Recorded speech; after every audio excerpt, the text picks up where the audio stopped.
세상에서 가장 돈을 많이 버는 곳은 어디일까요? 일론 머스크가 사장으로 있는 테슬라? 빌 게이츠가 설립한 마이크로소프트? 애플이나 구글일까요? 아닙니다. 입니다. 내가 10년 전으로 돌아가면 삼성, 애플, 테슬라 주식 사놔야지. 나는 주식 징크스가 있어. 내가 사면 내리고 팔면 올라. 주가가 언제 어떻게 오르고 내릴지 알 수 있으면 정말 좋을 텐데. 이렇게 생각하고 있는 주린이라면 대부분의 사람들이 모르고 있는 사실이지만 아주 기본적인 경제 지식, 돈의 흐름이 어떻게 나에게 영향을 주는지에 대해 이 영상을 통해 얻어갈 수 있을 겁니다. 주가 흐름을 쥐락펴락할 수 있는 곳, 세상에서 돈을 제일 많이 버는 곳, 바로 연방준비제도 이사회입니다. 연방준비제도, 줄여서 연준, 페드, FOMC라고 불리는 은행입니다. 미국 중앙은행이지만 한국 중앙은행처럼 공기업이 아닌 사기업입니다. 어떻게 이들은 세계 경제를 쥐락펴락할 수 있는 것일까요? 아주 간단합니다. 연준은 금리, 즉 이자율을 결정할 수 있는 능력을 가지고 있습니다. 좀 더 쉽게 설명하면 화폐를 발행해서 시장에 돈이 많이 돌거나 돈이 적게 돌도록 만들 수 있습니다. 이런 능력이 강력한 이유는 시장에 도는 돈이 많고 적음에 따라서 주가와 물가의 오르내림에 영향을 줍니다. 연준이 금리를 동결했다라는 뉴스를 들어본 적이 있으실 겁니다. 모든 것이 멈췄던 코로나 시기에 경제 활동이 없어서 죽어가던 시장을 미국 정부에서 코로나 지원금으로 심폐소생술을 하던 때를 기억하시나요? 그 뒷배경엔 돈을 찍어낼 수 있는 연준이 지원을 해줬기 때문에 가능했던 일이었습니다. 하지만 코로나가 거의 끝나갈 때쯤엔 시장에 돈이 많이 돌고 있었기 때문에 물가가 치솟기 시작하고 주가도 높아졌습니다. 어제 1,000원에 산 물건이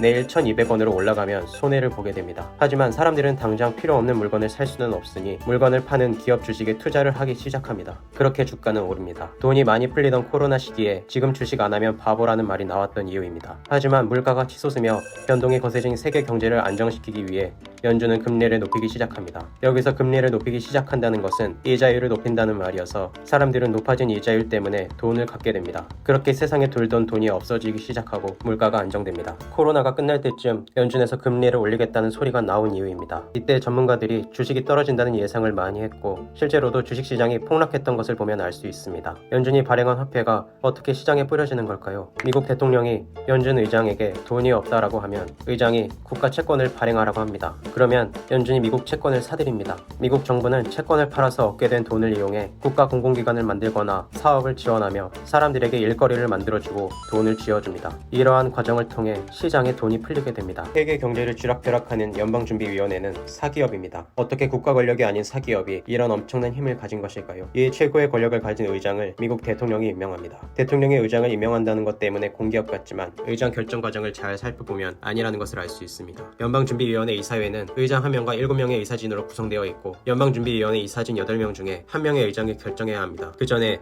8명의 이사진을 구성하는 것은 연방준비위원회 자체에서 합니다. 즉 연준에서 먼저 구성을 하고 미국 대통령이 선택하는 구조입니다. 절대 질 수 없는 승부를 하는 것과 같습니다. 화폐 발행과 금리 결정을 자체적으로 한다는 것을 보면 금융기관이 사적 이익을 대변한다는 음모론이 나오는 이유도 나름 납득이 될 만합니다. 이때 경제 흐름을 잡고 있는 의장의 성향을 파악하는 것이 중요합니다. 연준 의장의 성향을 대체로 매파와 비둘기파 두 개로 나뉩니다. 비둘기파는 경제를 더욱더 부흥하는 쪽으로 이끕니다. 금리를 낮춰 시장에 돈을 풀면 돈의 흐름이 많아져 사람들은 돈을 많이 쓸 수 있게 되고 성장과 발전에 도움이 됩니다. 대표적인 예로 2006년부터 2014년까지 의장을 맡았던 벤 버냉키가 있습니다. 비둘기파인 버냉키의 유명한 일화는 시장에 돈이 안 돌면 어떡하냐는 질문에 헬리콥터로 돈을 뿌리겠다는 말을 했던 것으로 유명합니다. 이러한 비둘기파의 시절에는 경제 발전과 성장에 좋은 시절을 보낼 수 있다는 장점이 있지만 돈이 너무 많이 돌게 되면 급격한 인플레이션으로 인해 거품이 많아지거나 물가가 급격히 상승한다는 단점이 있습니다.